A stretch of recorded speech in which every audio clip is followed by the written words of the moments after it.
because I, for one, have seen organizations start strong, achieve great success, and over time, they begin to lose momentum.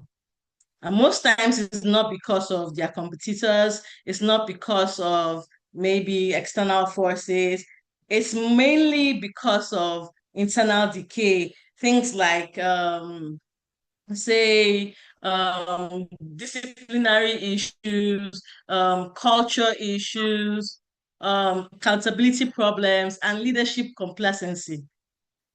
Understanding why this happens and how organizations can reverse it is critical for HR professionals like us, business leaders alike.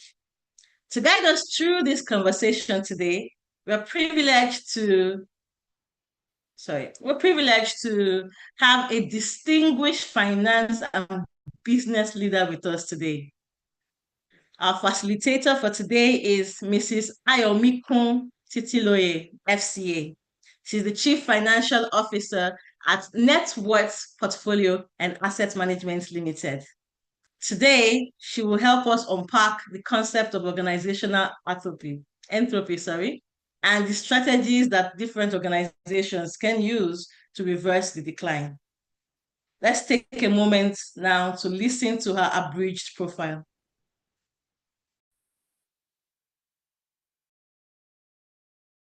Ayomikun Titiloye, FCA, is a seasoned finance professional with over 12 years of experience across external audit, financial reporting, business finance, and investment management.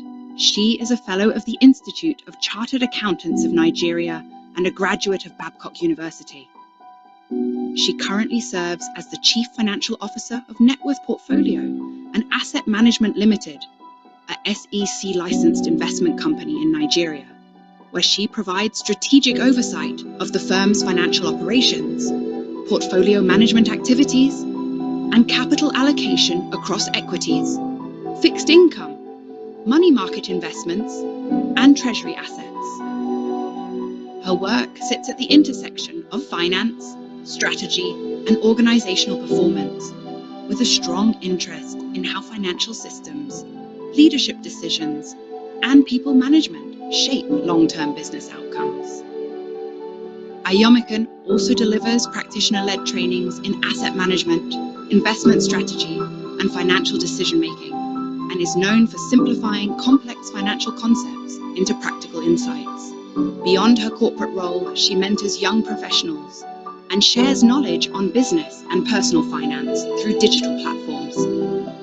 She is a strong advocate for integrity in finance and believes sustainable wealth and resilient organizations are built on sound financial discipline and ethical leadership.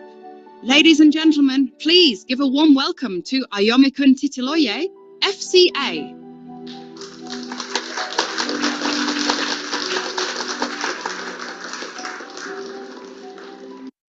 Please join me all in welcoming Mrs. Ayomikun Titiloye. Ayomikun, the floor is yours. Yeah, thank you. Thank you very much. Thank you for that wonderful introduction. It's a privilege to be here, and I do not take it for granted. You know, I'm in the midst of people that practically determine the life and death of organizations, right? So it's I'm just happy to be here, right? And I don't want to waste too much of our time. It's a weekend. I want us to take one or 2 points home or to organizations, after this, and see how we can make the office, a better place, or the world a better place. Well, that's the aim. Do I have to show my camera, or can I just proceed?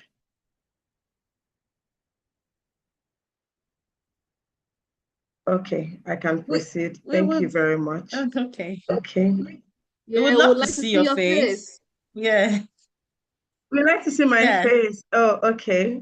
Hi everyone. This is This is my real face. Yeah, let me share my screen so we can just go straight into it.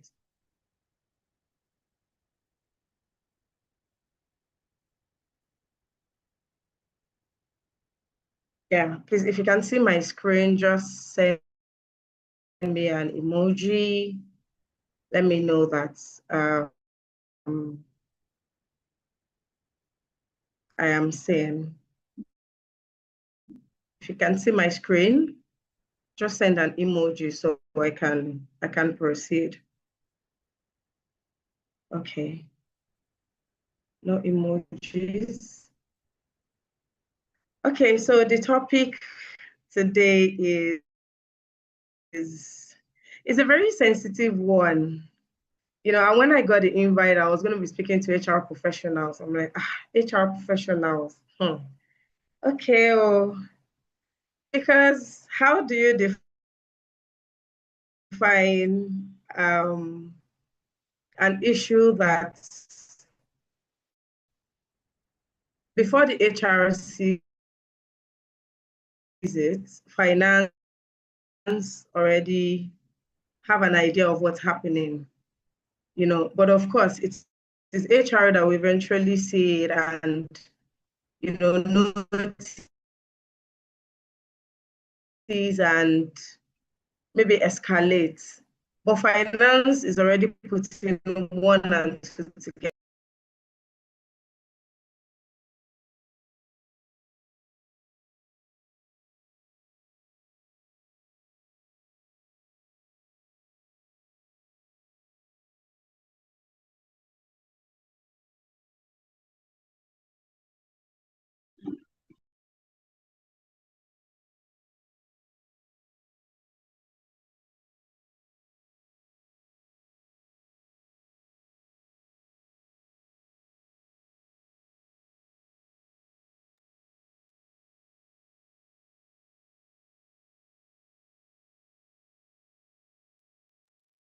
Please unmute yourself, Ayomikun. Okay. I think the network went off for a minute. So yeah, so let's get into it. So as I was saying, organizational entropy is a very interesting topic because is a topic that sits at the intersection of not just HR. It doesn't just sit with HR, it sits with finance, it sits with operations, even governance at the board. I'm not sure if anyone caught that. I already said that before. So we're going to go right into it. Today, I'll try as much as possible to be brief and not take too much of our time. We'll talk about the introduction, you know, what entropy really means. It's a scientific term in physics, actually. So we're going to be looking at what entropy means and how it applies to organizations. We're going to be looking at the warning signs of entropy, the causes of entropy, and the different levels, you know, Hi, of Ayomikun. entropy, how Hi, it Ayomikun. Can shows you hear up. me? Sorry to Hi, interrupt you. can you Yeah, hear me? Yes, I can we hear can't you. see your slides Yeah. anymore. Oh, okay. Let me reshare. Let me reshare my screen. All right. Oh, okay. Apologies. Let me reshare my screen and we're back. Can you see my screen? Yes. Thank you. Can you see my screen? Just let me know if you can see my screen. Okay, thank you. Please don't hesitate to interrupt me if you can't see my screen or if I'm not audible enough. I want us all to go home with saying, I'm going to start with introduction, what entropy means, the warning signs of entropy, the causes, how it shows up in companies, and of course, the cure for entropy. So my my outline is not so much, but I think there's a bit of noise here. Okay, so let's start with an icebreaker so we can get warmed up. In your experience, as a HR professional, what do you think is the earliest sign? What are the things that you pick up or that you pick on when a company is starting to struggle, internally? Has it happened to you before? Have you noticed any signs before? Like you've been a part of an organization and you just see signs that things are not working. What are the signs that you see? Can anyone just, contribute? Let me hear your view before we go into what entropy really is and how to address it. In your experience as an HR professional, what is usually the earliest signal that a company is beginning to struggle internally? I think some people are responding to you in the chat box. Oh, in the chat. Okay, Yes. let me go through my chat. Okay. Thank you. Thank you for that. Okay. Delayed salary payment. Okay. Salary, delays decisions. Okay. Let's run on a lean budget. Yes. The moment your CFO, or the MD is saying, oh, I think our budget is tight, our budget cannot take this, you already have a feeling that something is happening. Yes. Blame games, intolerance, high attrition at leadership level. Yes. And in fact, that alone threatens the going concern of a company. Thank you. Keep it coming. Okay. Voluntary resignation. Yes. Without any tangible reasons. Yes. So, like I said, you guys are the powerhouse of the company. Anybody that plays with HR is playing with their job because you guys know what's happening. Okay. So, thank you.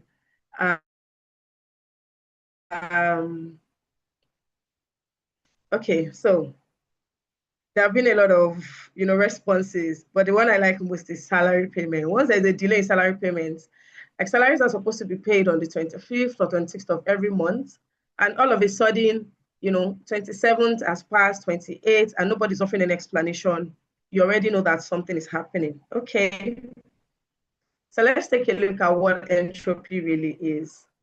Entropy, like I said earlier, it's not a management science term, per se. It's a scientific concept. It is in physics, and is usually associated with when things are not in order, when things are not the way it used to be. Like things are scattered. There's a state of disorderliness. There's uncertainty. It's like you're seeing clusters. It's just a situation whereby you have some boxes arranged, and all of a sudden you take your eyes off and everywhere is scattered. That's entropy. Something that has been working properly before, a company that things have been moving well, salaries are paid on time, showed there is collaboration with different teams, and all of a sudden there is friction. That's what entropy is. And of course, in finance, entropy happens when the systems, that want to ensure that there is efficient use of resources, that's finances. When those systems are beginning to weaken, and all of a sudden you're seeing waste, financial waste, you're seeing that decisions are not being made on time. Like some of the explanations, that you gave earlier, some of the examples, you're seeing inefficiencies. Or even there are times when they just call you to a meeting and you're like, no, I'm not supposed to be in this meeting, I'm HR, and that's when they start telling you our financial performance in this month is not so good. We're gonna have to let some people go. And of course, the HR is supposed to do that job. That is when it shows up in finance. Things that have been working before, fantastic use of resources, all of a sudden, you don't have enough to work with. And of course, from an HR perspective, entropy occurs when, of course, organizational alignment, the culture, and performance discipline, just begins to deteriorate. All of a sudden, you're realizing, or you start hearing rumors, grapevine within the organization. information are being passed through channels that, through unusual channels, you already know that something is happening, right? So it's just a state of when things are working properly and all of a sudden things are no longer working. You know, while doing my research, when I was preparing for this, I was just telling myself, entropy is a state of anyhowness. You know, anyhow, people just start doing things anyhow, not the way that they used to do it. So I'm going to be taking a quote from Edgar H. Shen, and it says, organizational entropy reflects the tendency of systems to devolve into disorder unless actively managed. So entropy is not something that just happens all of a sudden. No, it's a gradual process. You know, it starts from A to B to C to D, and before you know it, it blows up in everyone's faces, right? So it actually reflects how systems have been working, you know, and all of a sudden they move into disorder. And of course, it can be managed, right? And it also reflects the importance of leadership, structure, and strategic vision in maintaining, you know, organizational effectiveness. When you're talking about leadership, it doesn't just have to do with people at the top management level. I think leadership is something that happens at every level, even at the lowest levels. You know, it just shows that everybody has to do their job. And if people are not doing their job, or if people are not doing what they're supposed to do, then the systems and the structure begins to collapse. So like I said earlier, we'll be looking at the causes of entropy from different perspectives, right? From the HR perspective, from the finance perspective, operations and governance. So we're going to be looking at the HR. From the HR perspective, you have, okay, from the HR perspective, this is when systems that, you know, guide people, performance, and culture, you know, gradually weaken. I think the best way to explain it is, let me use my own personal experience. A company that I've worked with, you have a population where you have women, you know, in fact, the largest percentage of that organization were women, right?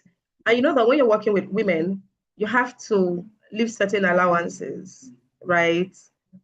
For maternity leave, oh, my husband is sick, oh, my child is sick, oh, my son is sick, my neighbor is sick, I had to take them to the hospital. It's a woman's headache, right? And in that particular organization, it was believed that because women are more stable, you know, they don't really need money, in quotes. Of course, women need money. I need money. I'm still looking for money. We all need money, right? But so they believe that women don't need so much money, and you know, let's just give them just something for them to, you know, go by the barest minimum. And of course, we had women that stayed 10 years, 20 years, 15 years. You know, all of a sudden, people started leaving. And by the time that the management realized, it was becoming too late. In fact, it was already late. People were leaving en masse. And it was always a situation whereby one person would leave and, you know, would take some months. No, one person is leaving. The next week, the other person is leaving to that same organization that the person, you know, went to. So I'm just trying to explain that one of the things that happen, you know, in HR, one of the causes is the systems that you have put in place that makes people want to stay. All of a sudden, it's not making them want to stay anymore. You know, and you have different situations. Salary is usually sometimes the last. Salary is not even the first cause of why people leave an organization, or even why there's a decline. or why people don't give their best anymore. Because the organization is made up of people, and when entropy happens, of course, is the people that are there's this Yoruba adage that when you open the masquerade, you know that it's somebody that is behind the masquerade, right? So it's people that are behind those roles, that are behind the desk, that are behind the systems that are working. So from the HR perspective, some of the causes are, of course, when you have unclear roles and responsibilities, you hire somebody and there is no KPI. The person does not even know what the roles are. There's no defined task. Or you have a situation whereby 2 people, 3 people are doing the same job. All of a sudden there is a blame game. Somebody starts saying, oh, this is not my job. Oh, I've done my part. When you start hearing sentences or statements like that, you know that something is already going on. You also have when you have issues like inadequate talent development, when there are no provisions for trainings, or when people are not even interested in training anymore. And of course, high employee turnover, we've talked about that. In critical roles, that's when you start having heads of departments, when they start leaving the organization. And when people start leaving the organization, you already know that the culture of that organization is gradually being eroded, right? Because people that are, let's say, because some people's legacy staff, people that started the organization, they know the culture, they know the processes, they know the systems. You meet them, at the reception, and they can tell you how the whole system came to be. When those people start leaving, there is a gap. There is a huge gap, right? And before you know it, there is decay within that organization. Now, from the finance point of view, one of the causes are, of course, when they are rising operating costs. Rising operating cost. When I mean operating cost, I mean increase in cost of staff welfare, increase in salaries, increase in operational costs. While in Nigeria, costs are not even in Nigeria alone. This is the era of US versus Iran, where you can't even predict the prices of so many things. Of course, people are complaining on social media that fuel is expensive, transportation cost is rising. But at the end of the day, you know that even for the company now, when you're talking about operational costs, you're talking about increase in fuel, because it's the fuel, diesel is just like used to power the generator, that you're using in the company. That's if you use all these big industrial generators. And especially for companies in the manufacturing sector, where light is very, very important, not just for aesthetics, right?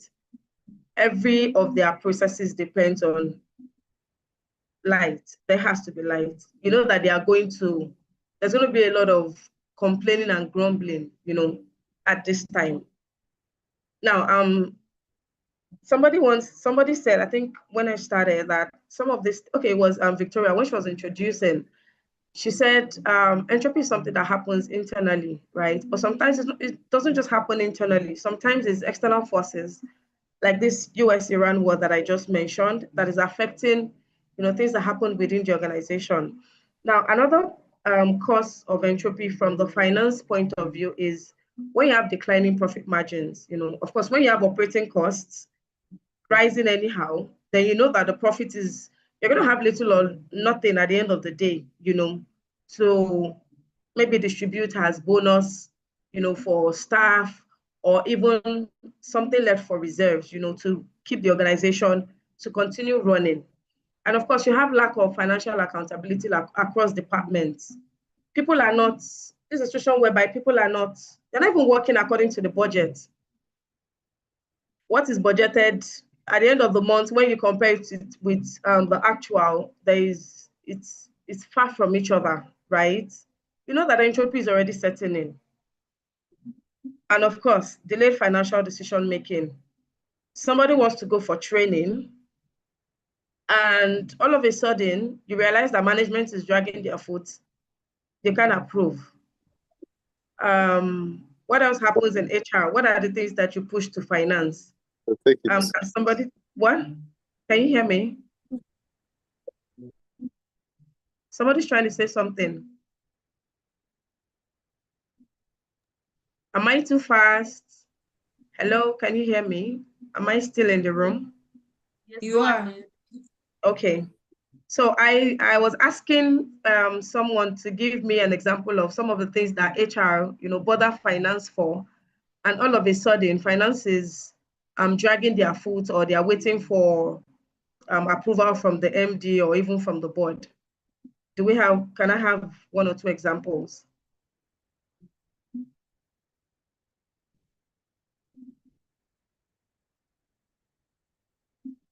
Okay, there are any messages. Okay. Anyone? Yeah, payment of benefits, remittance of pension. Thank you.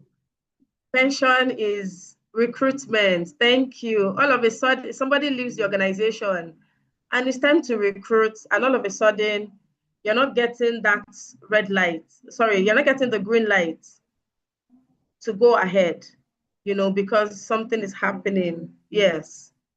Yes, that's one of the causes when decisions are being delayed unnecessarily. You've paid salaries.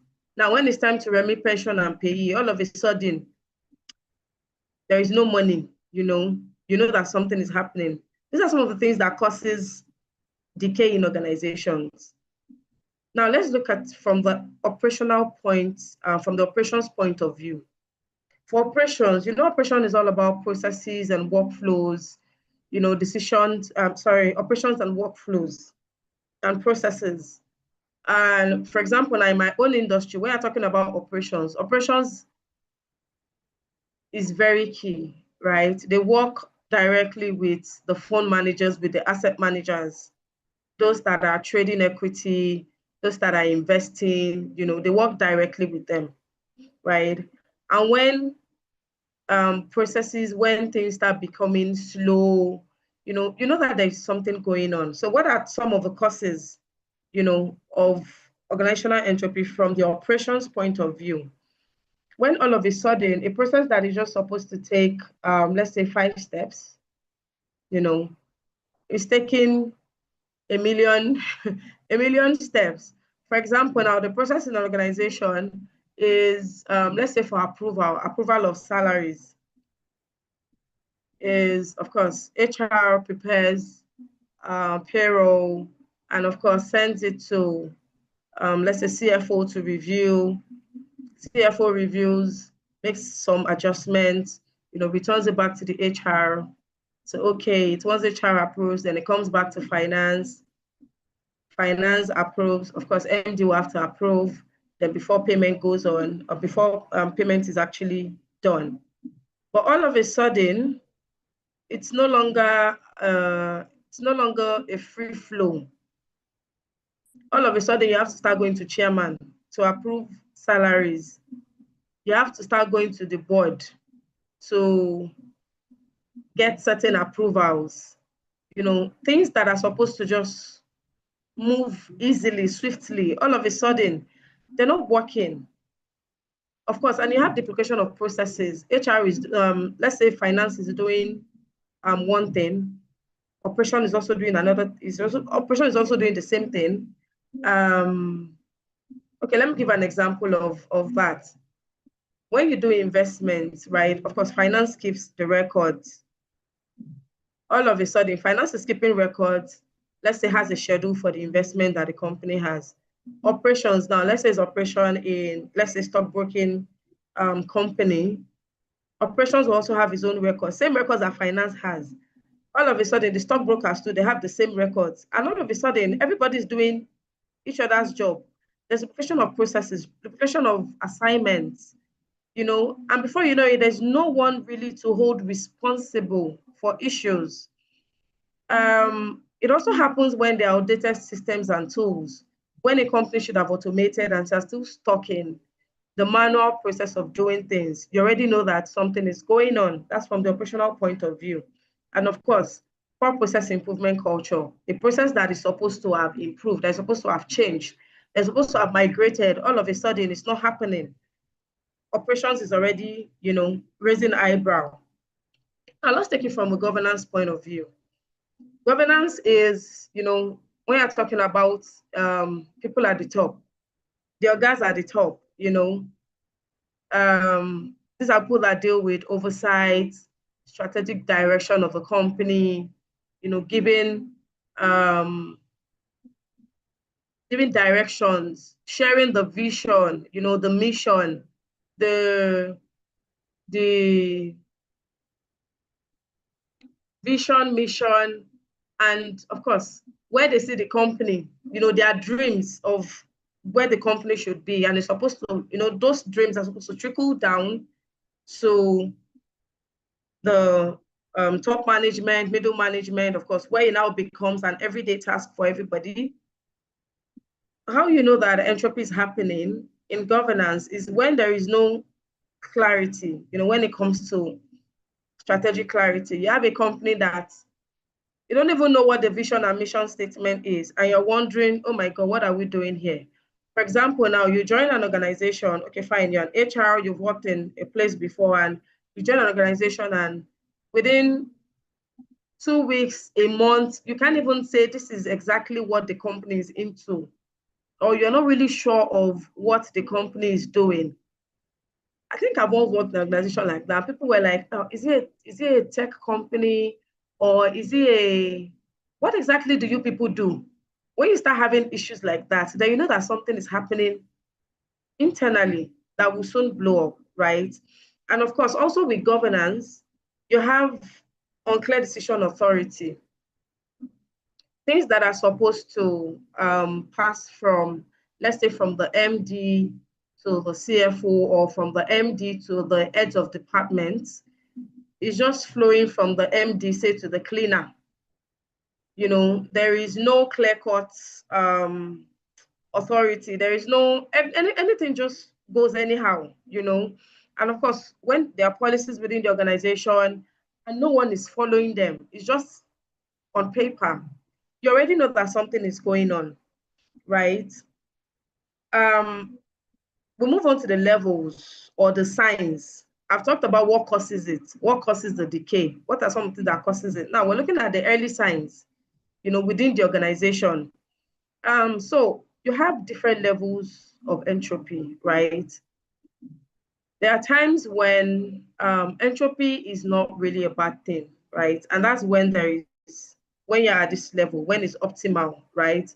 When things are scattered at the beginning, and all of a sudden, before you know it, people are kind of blending in, and they're making things work. And all of a sudden, it becomes a culture. When there's a how do I put it? For a system or for a company that has been docile, there's a little bit of awakening. There's a little bit of ruffled feathers. Not when I say ruffle feathers, I don't mean somebody's causing trouble. Like, there's a bit of vibes, that it can lead to high motivation. Of course, there is innovation, people are performing, and that's a level where entropy is not really a bad thing, right? But at the beginning, at the onset, where you have a low level, that's when you start seeing low motivation, you start seeing decline in competitiveness, for the HR, you start noticing that what is supposed to be confidential information is not confidential anymore. People are leaking information that are not supposed to be leaked. People are disclosing salaries. People are, there's grapevine everywhere. That's just the start. That's just the early signs, right? And now when you have the high entropy zone, right, which is this side, you already know that they're already in the decay stage. There's declining performance, there's poor communication, there's high level of confusion. People don't even know their roles, and there's misalignment within the organization. Then you know that something is happening. Now, it's not just enough to say, oh, there is entropy, oh, there is confusion, there's disorderliness within this organization. What are you going to do about it? What can you do about it, right?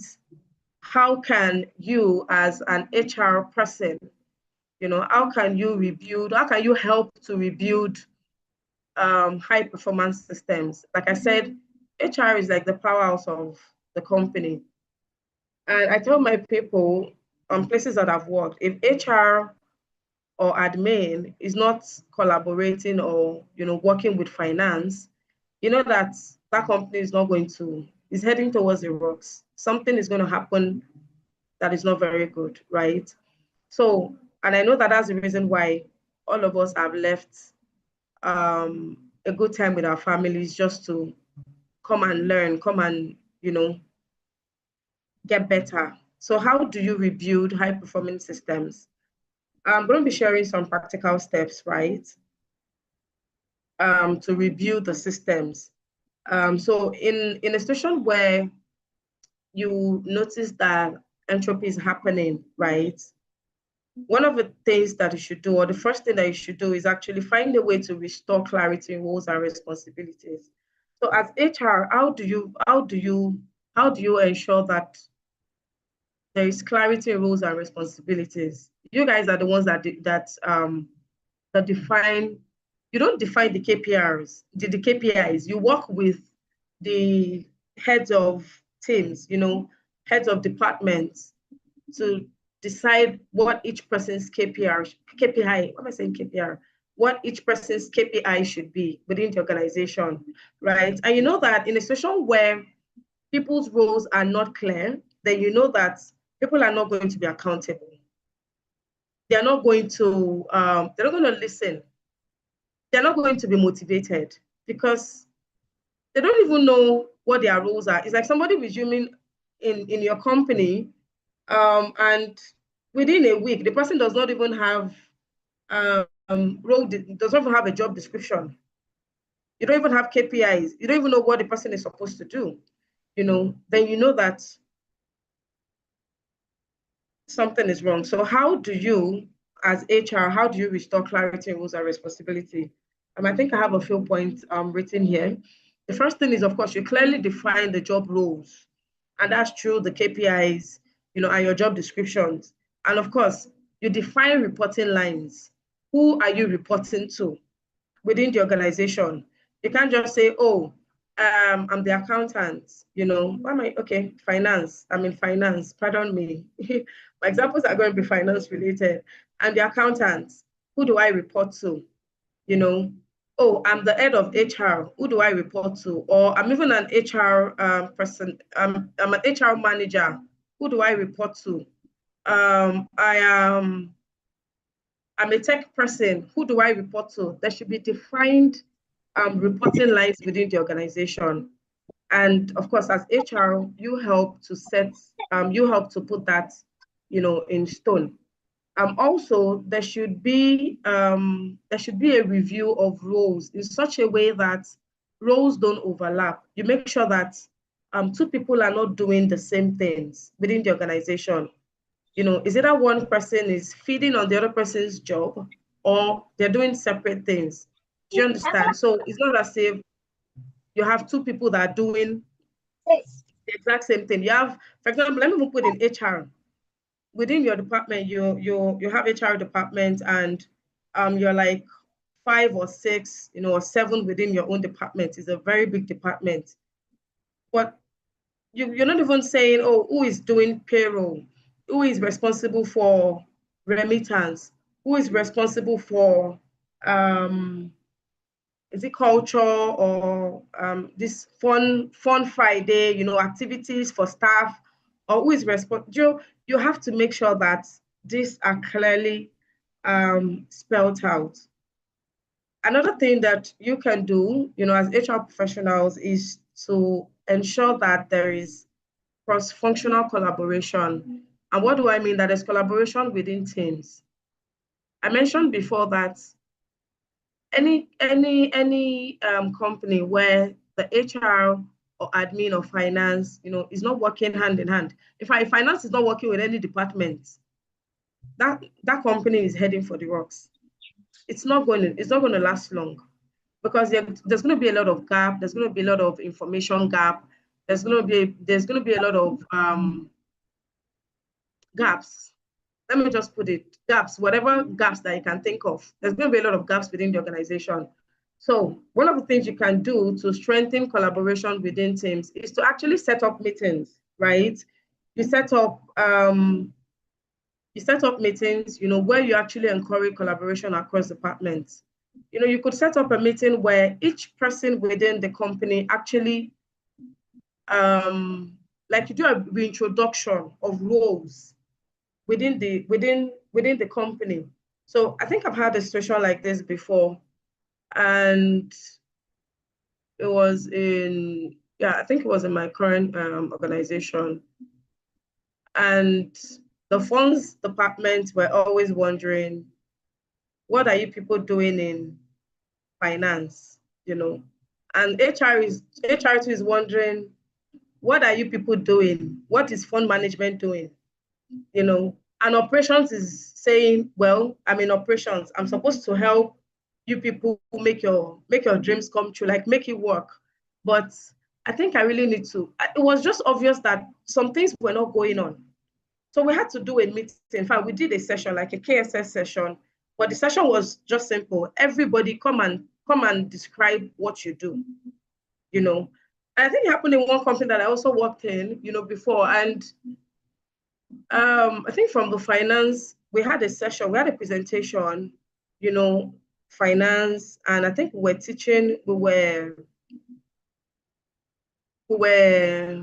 were training some startup companies, and people in other departments were in that meeting, and some of them actually came back to finance leaders. I didn't know you people did this. I'm like, no, we are not just here to keep the books. We're also here to make sure that the organizational goals, are met.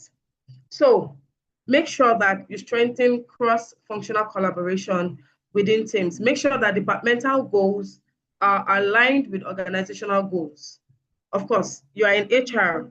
You don't really have, you're not the one that will define what they do in finance, right? But at least you should work with people in finance. You work with the head of finance to know what is expected, so that during performance appraisal, it's easy.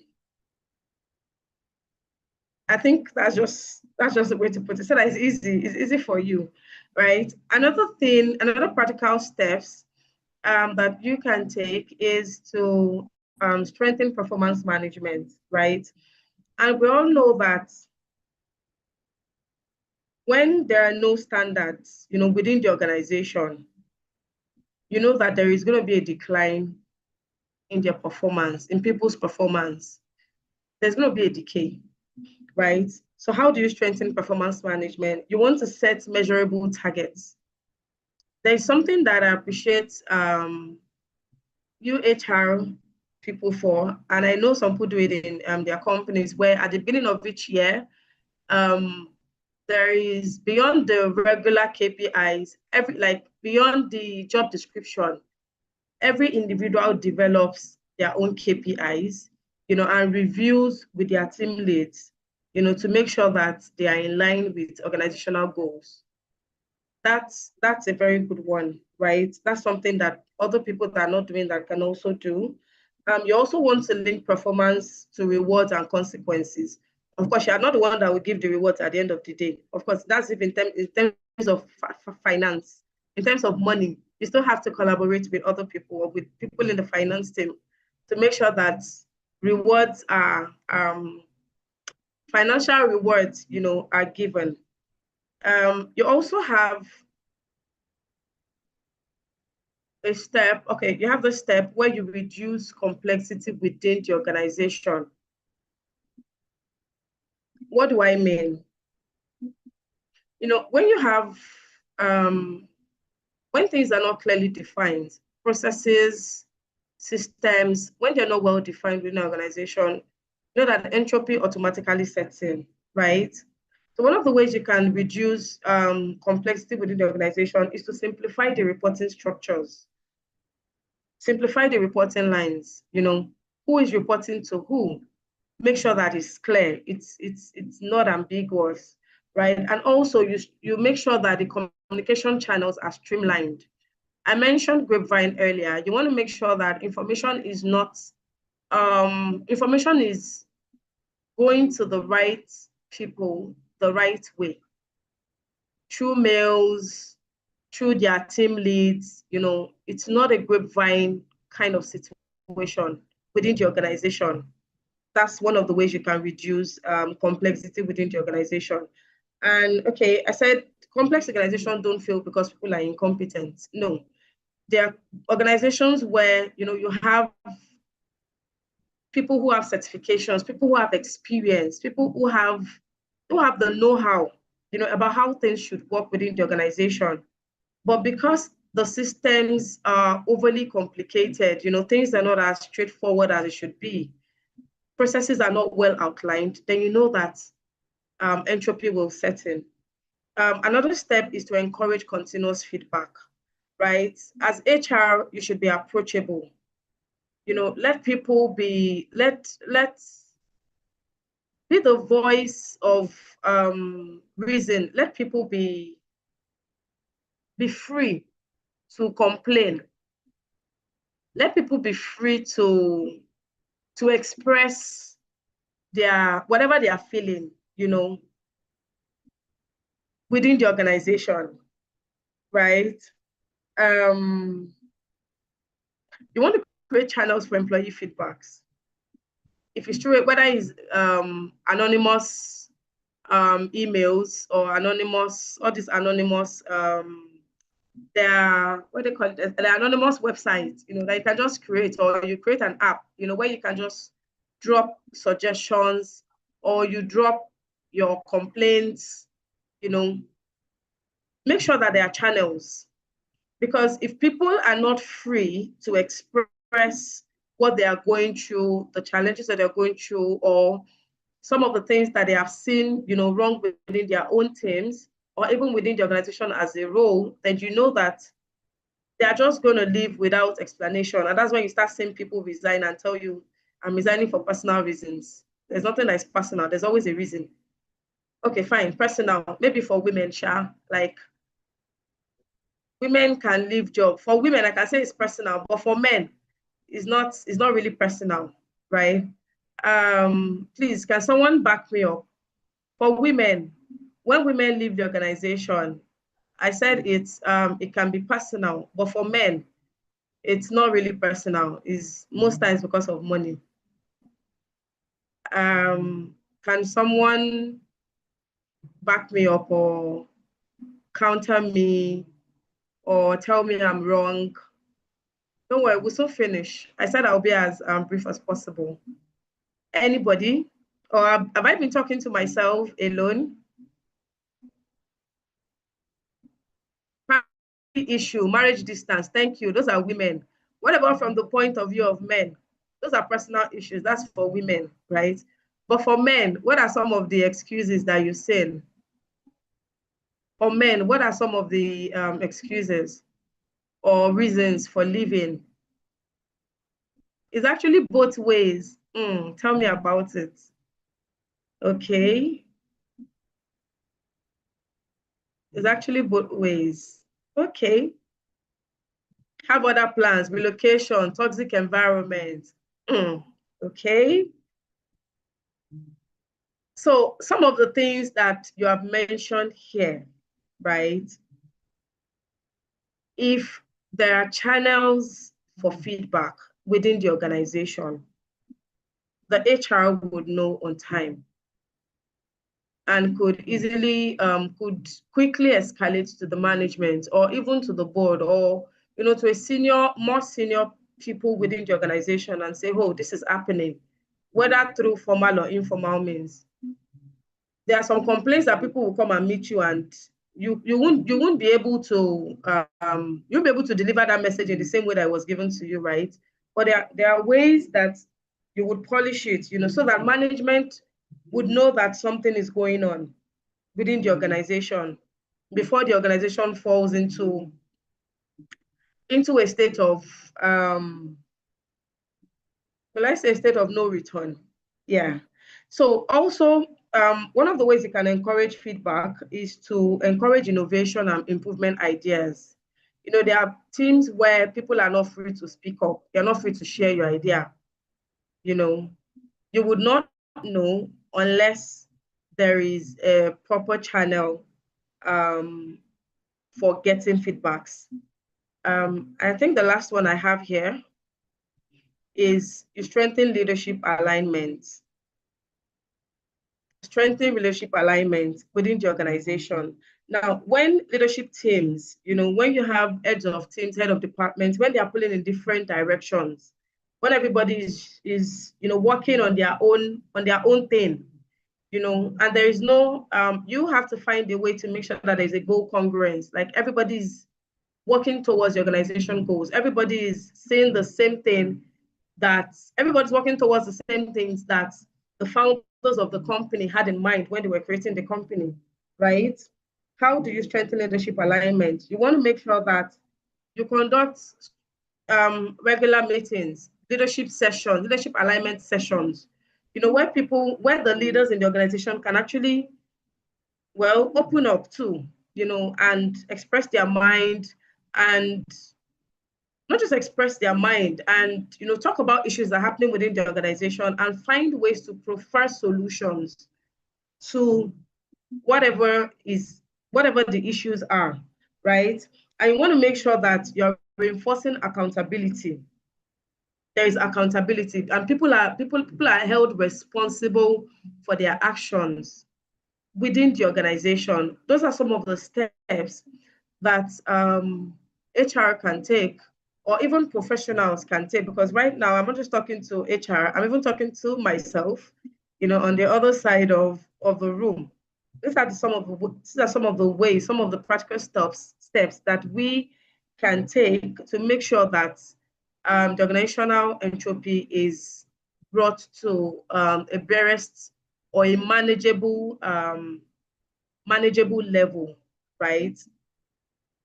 Now, when you're talking about entropy, we've talked about the introduction, we talked about the signs, we've talked about what causes it, we've talked about practical steps that you can also use to address, you know, those signs, those entropy signs and causes and whatever that we had mentioned, you know, at the beginning of this session.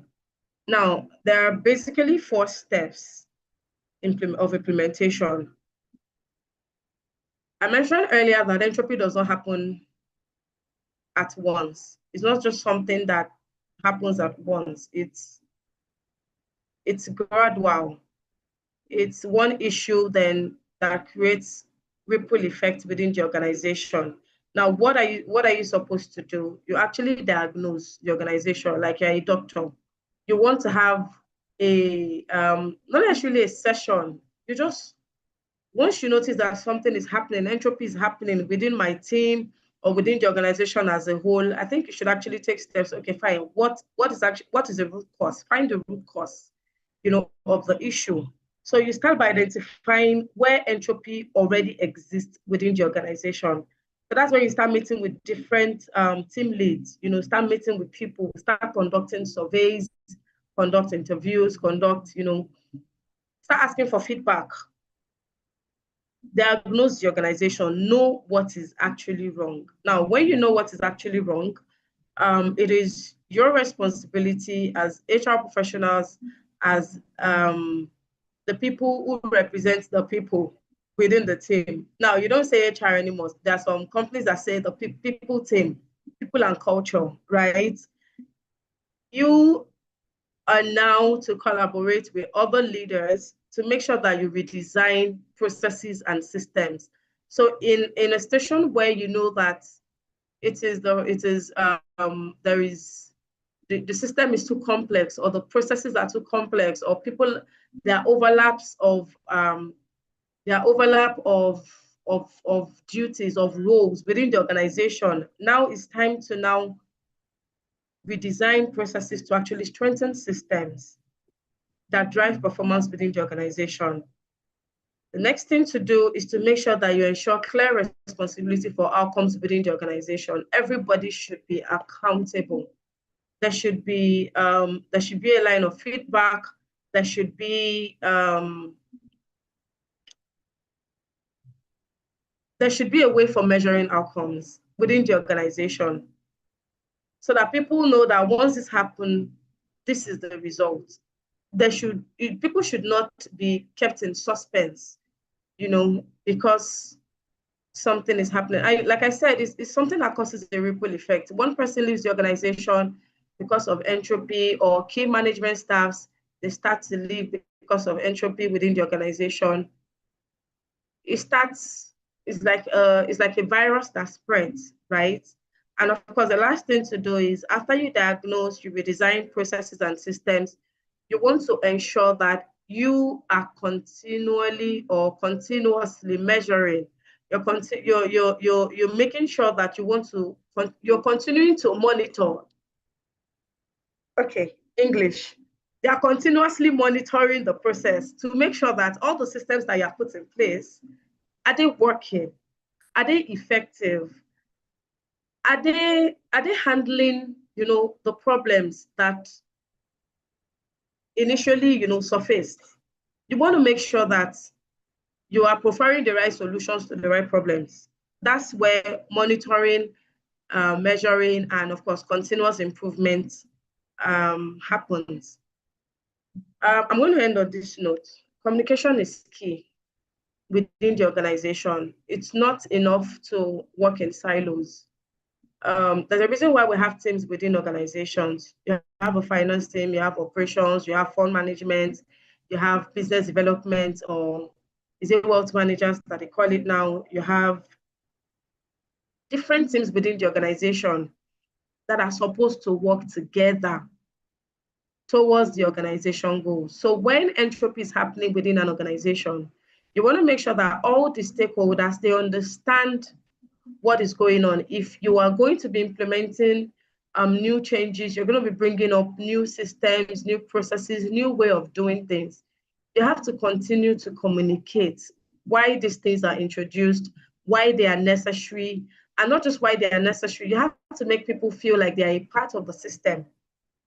Because when people feel like they are no longer a part of the system, they no longer feel like they belong, they start to find, options. So I'm going to end on that note. And I'm going to say thank you for the session. And this is time for Q&A. If you have questions, let's hear it. From HR, from finance, or from feedbacks that you've heard before, that you just want to get clarification on, please, I'm here for you. Thank you very much. Thank you very much, Ayomikun, for that incredibly and insightful session. Thank you so much. As part of our culture here with Ask the Experts, we are opening the floor now for questions. If we have any questions, please type it in the chat box or raise your hand, and then we'll be able to call on you to respond. I see that there is already a question in the chat box from Peter. So I don't know if you can start with that. Okay, let me see the question. Oh, thank you. So insightful, thank you. Question. Okay, so yes. do these steps, okay, yeah. So do these steps function as a universal solution for addressing, okay, let me bring it out. Let me bring out the question so I can see it properly.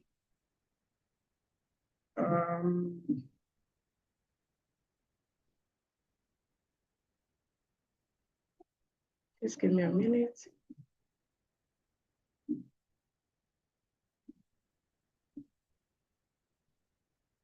I can't see the full question. Okay, so would you want me to read it out to you?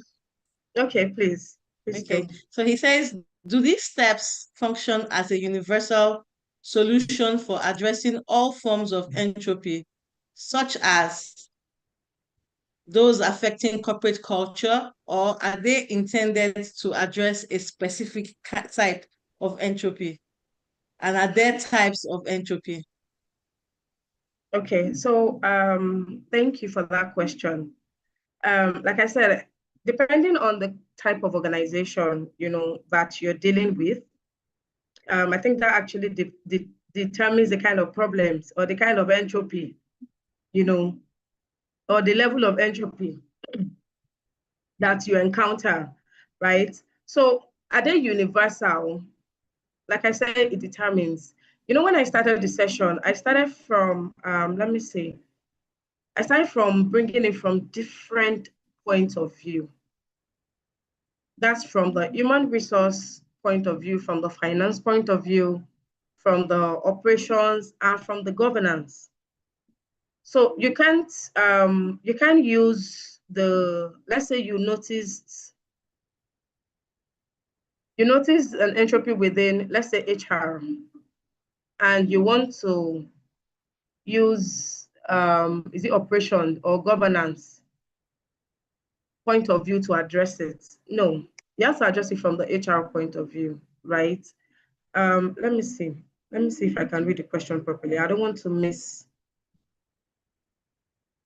to talk out of context. So they are not universal. There is on a case-by-case basis. Yes. Are there types of entropy? Low level, high level, mid-level. Entropy is entropy. Entropy is disorder. Entropy is anyhowness within the organization. It could happen in any form. I can only say there are levels. There are levels to it. There are levels to it. There are levels of decay. There are levels of disorder. Sometimes it's something that is something that can be easily addressed, low level, with some motivation and some fun Fridays, and some presentations and seminars within the organization. Yes, you can. And there are some that you have to go all out. You have to get practical. You have to raise staff salary. You have to start implementing processes. You have to get practical, as in really practical, financial, every kind of emotional. You have to just address it head on. So when you say types of entropy, there are levels of entropy, because entropy itself is disorderliness. Disorderliness is disorderliness. There's no point sugarcoating it. There are only levels to it, right? There are, said, such as those affecting corporate culture. Yes, before it reflects in culture, it's already reflecting in the finances most of the time. So that's why you should always have a friend within the finance team. Yeah, you should always have, in fact, if your finance team is large, have a friend within the finance team. If your finance team is not so large, make sure you partner with the finance team, because they would make your work easier a lot, because that's how you finance these things before even people and culture pick it up. Trust me. What else? He said, do these steps, are they universal? Well, I wouldn't say they're universal. Sometimes yes, sometimes no. Sometimes it's on a case-by-case basis. I hope that answers your question. Well, of course, universal solution for addressing entropy is still one thing. Diagnose the problem, find a solution. If you need to design systems, if you need to design a feedback process, well, it starts from actually finding the cause, addressing the root cause, then of course, finding solutions to it, then you continue to monitor and improve. That one is universal. But on a case-by-case basis, depending on the entropy or the decay or the issues that the company is facing that is causing that is causing the disorderliness, that's where you know how to address it. Is there any other question? Yes, we have one from Ayobami. Okay. It says, what role should HR play in continuously refreshing leadership capability so that the organization does not stagnate at the top? Training, training, training. I think I mentioned here that leadership is not, it doesn't start with the MD. It doesn't start with the board of directors. Even a cleaner can be a leader. I think we have to get to a point within the organization where we realize that everyone is a leader. And every decision that people take actually affects other people and even the organization as a whole. When people start taking leadership as a personal thing and not as a position within the organization, I think things are going to be a lot better. And that's when you start realizing that, oh, my job actually matters. I should be a high performer. I should do well.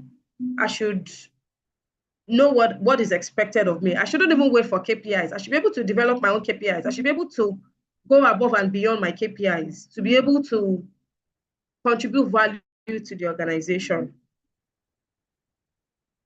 Do you understand? So leadership as HR professionals, you have to, from the what do you put from the onboarding, from the onboarding, you have to let people know that you coming in, even if you're coming in as whether you're coming in as a line manager or you're coming in as a trainee or as an intern, you are a leader in your own right. Of course, it doesn't give you the right or the opportunity to be rude to your superiors, or you now think, oh, because I'm a leader, well, as maybe we are earning salary together, right? No, you're a leader in your own right. It means that whatever you do affects the organization and affects other people. That's where leadership starts from. So you have to keep retraining people, drum it, into people's ears, into every session. Make sure that it is in the culture of the organization, that people even see themselves as leaders within the organization, no matter what level they are. That way, they give their best. Is there any other question? Let me see.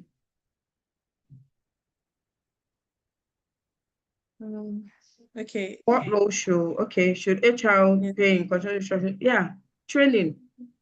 Your training. Training can come in different ways. Don't be just and when I say training, it doesn't just mean everybody sits in front of a system or we all gather in one room and train. Try and spice it up. You know how you do it now. Yeah, the people and culture. You know how you spice things up within the organization that will make people want to listen or want to take things seriously, right? Victoria, do we have any other questions within the Okay, chat? so I cannot see any other questions, Okay. but as we round off, as we round off, I would like to ask a final question. My question would be that as leaders, as we listen to you today, if we could focus on one thing that will help prevent organizational entropy from taking root in our organizations, what would you advise us to prioritize?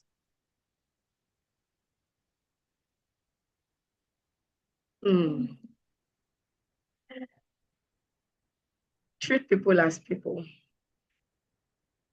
not as statistics. Treat people as people, not as statistics. Let them know that their roles matter, because that's why they've come to work in the organization in the first place. Their roles matter. No matter what they're doing, let them know that it matters. But treat people as people, because that's the function of HR, right? That's one of the functions of HR, one of it. Treat people as people. Communicate with them. Be the voice. Don't be far from them. From the finance point of view, using myself as an example, when we talk about finance, I make sure that you don't see finance. We're all doing the finance together.